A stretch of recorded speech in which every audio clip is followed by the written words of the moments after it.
सा भी इनमें आत्मीयता होगा तो इनको अपने पद से त्याग पत्र जल्द से जल्द इनको दे देना चाहिए था। लेकिन इतना ये बेशर्म है, इनको आज भी है जो शर्म नहीं लग रहा है। लाखों लोग पूरे देश में इनके खिलाफ आंदोलन कर रहे हैं। कभी पुतला दहन किया जा रहा है, कभी रोड पर जो प्रदर्शन किया जा रहा है, लेकिन इनके कान में जो नहीं रही। स्मृति होता, यदि राम का मनोस्मृति होता तो आज हम धरना प्रदर्शन भी नहीं करते। आज है जो उनका पुतला नहीं फूंक सकते थे, क्योंकि ये हमको अधिकार नहीं था। ये सारा अधिकार आज बाबा साहब के हमको चलते मिला। यदि बाबा साहब का संविधान नहीं होता तो ये भी अमित शाह एक कहूं न कहूं अपने गांव भर में तेल फेरने का काम करते, आज गृह मंत्री ये नहीं बनते। ये बाबा साहब का देन है, न कि राम जिसको भगवान आप कह रहे हैं उनका देन है।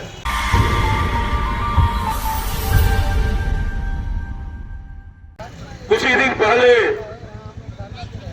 जब संसद में शीतकालीन सत्र चल रहा था तो भारत के गृह मंत्री जो बाबा साहब पर अमर्यादित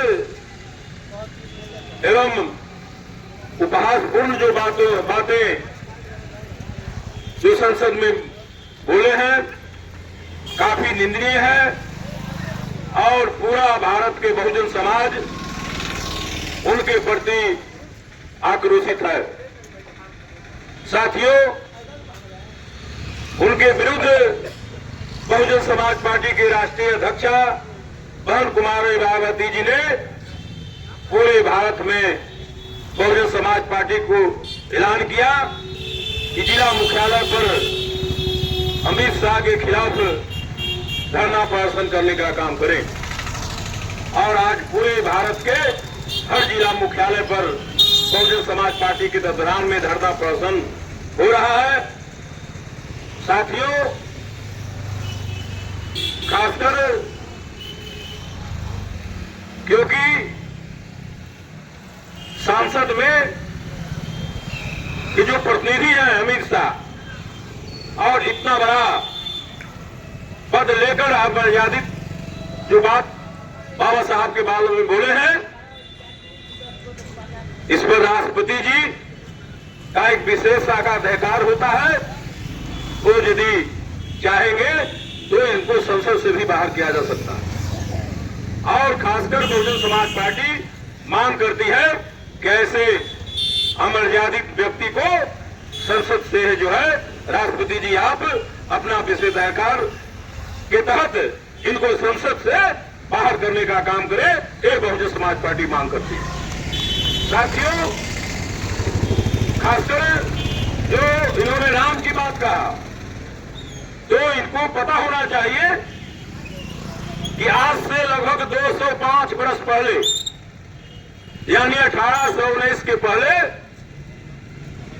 यदि ये भगवान थे सब लोग ये राम, तो इनके पूर्वजों को जो अमित शाह है इनका भी पूर्वज को पढ़ा लिखा नहीं था, इनको भी पढ़ने लिखने का अधिकार नहीं था। पूरे बहुजन समाज को पढ़ने लिखने का अधिकार नहीं था।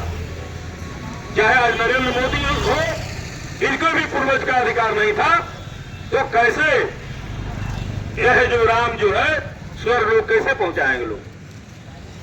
आज बाबा साहब अम्बेडकर साहब यदि आज दुख तकलीफ सहकर जो राम की बात कर रहे हैं, इन्हीं राम के व्यवस्था में बाबा साहब को किस तरह से पढ़ने से रोका गया, स्कूल से बाहर पढ़ के काफी दुख तकलीफ सहकर बाबा साहब ने पढ़ने का काम किया और भारत के सबसे बड़ा विद्वान बना। और तब जाकर इस देश का भारतीय संविधान को लिखा गया है। तब आज हम बहुजन समाज के लोग अच्छे से स्कूल में बैठकर आज पढ़ते लिखते हैं और जिसके कारण आज पढ़ लिख गए हैं तो हम मास्टर, डॉक्टर, इंजीनियर, कलेक्टर और विधायक, एमपी और मुख्यमंत्री, प्रधानमंत्री तो भी बन सकते हैं। ये आज बाबा साहब का दिन है। इसलिए साथियों, ये अमित शाह जी सही में यदि बाबा साहब का संविधान नहीं होता तो ये अमित शाह एक कहूं न कहूं अपने गांव भर में तेल फेरने का काम करते, आज गृह मंत्री है नहीं बनते। ये बाबा साहब का देन है, न कि राम जिसको भगवान आप कह रहे हैं उनका देन है। इसलिए ऐसे खुद इनको जो है राष्ट्रपति तो विशेषाधिकार के तहत इनको तो संसद से बाहर देने का हम लोग मांग कर ही रहे हैं, लेकिन जरा सा भी इनमें जो है आत्मीयता होगा, यदि भी जरा सा भी इनमें आत्मीयता होगा तो इनको अपने पद से त्याग पत्र जल्द से जल्द इनको दे देना चाहिए था। लेकिन इतना ये बेशर्म है, इनको आज भी है जो शर्म नहीं लग रहा है। लाखों लोग पूरे देश में इनके खिलाफ आंदोलन कर रहे हैं, कभी पुतला दहन किया जा रहा है, कभी रोड पर जो प्रदर्शन किया जा रहा है, लेकिन इनके कान में जो नहीं रेंग रहा। इसलिए राष्ट्रपति जी से निवेदन है कि आप अपना प्रेसिडेंट के तहत इनको जल्द से जल्द जो है संसद से इनको है जो बर्खास्त करने का काम करें। ये हम लोग है जो मांग कर रहे हैं। साथियों, जैसा कि आप लोग मालूम है कि जिस तरह से बाबा साहब ने है जो काफी संघर्ष करके हम लोग को अधिकार दिया, और इतना ही नहीं, आज देख रहे हैं कि इस बात को कांग्रेस भी भंजा रहा है कि नहीं, ये बाबा साहब के प्रति जो है ये अमित शाह जो है गलत काम किए हैं, ये अशोभनीय काम किए हैं। लेकिन साथियों, आज ये जो है कांग्रेस पार्टी जी जो है ये अमित शाह से भी ये भी है जो काफी दोषी है।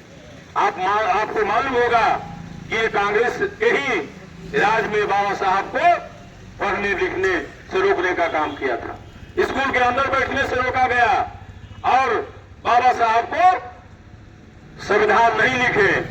काफी आप इंग्लैंड में भी जब गोल्डन सम्मेलन हुआ था तो बाबा साहब का विरोध यही कांग्रेस एंड कंपनी लोग है जो किया करते थे। और इतना ही नहीं, बाबा साहब इस देश के संविधान नहीं लिखे, इसलिए संविधान सभा में जाने के लिए भी इनको कई बार जो है हराने का काम साजिश के तहत है जो ये कांग्रेस पार्टी ने किया था। लेकिन धन है बाबा साहब कि इतना विद्वान, इतना विद्वता के साथ विद्वता है कि दुश्मन को भी इनके सामने है जो झुकना पड़ता है। और अंतोगतवा इस संविधान सभा में गए और आज संविधान लिखा। आज इसी संविधान के बलबूते आज दबा कुचला शोषित वंचित लोग आज है जो हम आगे बढ़ रहे हैं। यदि अमित शाह इतना बड़ा बात बोले थे, यदि बाबा साहब के भारतीय संविधान नहीं होता तो आज हम धरना पर नहीं बैठते, आज उनका विरोध करने का हमको ताकत नहीं होता। यदि मनुस्मृति होता, यदि राम का मनुस्मृति होता तो आज हम धरना प्रदर्शन भी नहीं करते। आज है जो उनका पुतला नहीं फूंक सकते थे, क्योंकि ये हमको अधिकार नहीं था। ये सारा अधिकार आज बाबा साहब के हमको चलते मिला है।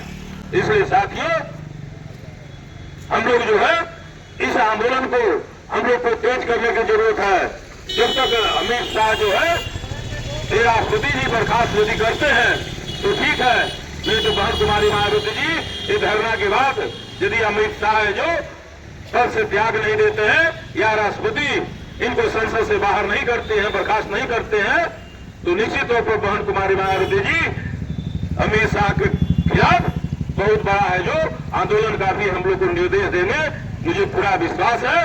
इसलिए साथियों, क्योंकि जब हम लोग के आंदोलन जब रोषपूर्ण जब प्रदर्शन होगा तो निश्चित तौर पर इनको जो है यदि राष्ट्रपति करते हैं तो ठीक है, नहीं तो पूरा विरोध पूरे बहुजन समाज के लोग पूरे देश में हम लोग जो है विधानसभा, कलेक्ट्रेट, चाहे जहां भी प्रखंड में हो, प्रखंड कार्यालय, पार्लियामेंट, विधानसभा, किसी को हम लोग जो है चलने नहीं देंगे। हम इस तरह से अपना मूवमेंट तैयार करेंगे कि हम ये चलने नहीं देने का काम करेंगे। इसलिए साथियों, आप लोग से निवेदन है कि हम लोग जो है शांति पूर्वक जो है हम लोग खिलाफ करने का काम करेंगे, और निश्चित तौर पर हम लोग को ताकत को देखकर निश्चित तौर पर राष्ट्रपति महोदया इनको है जो पार्लियामेंट से, संसद से इस्तीफा है जो बर्खास्त करने का काम करेंगे, मुझे पूरा विश्वास है।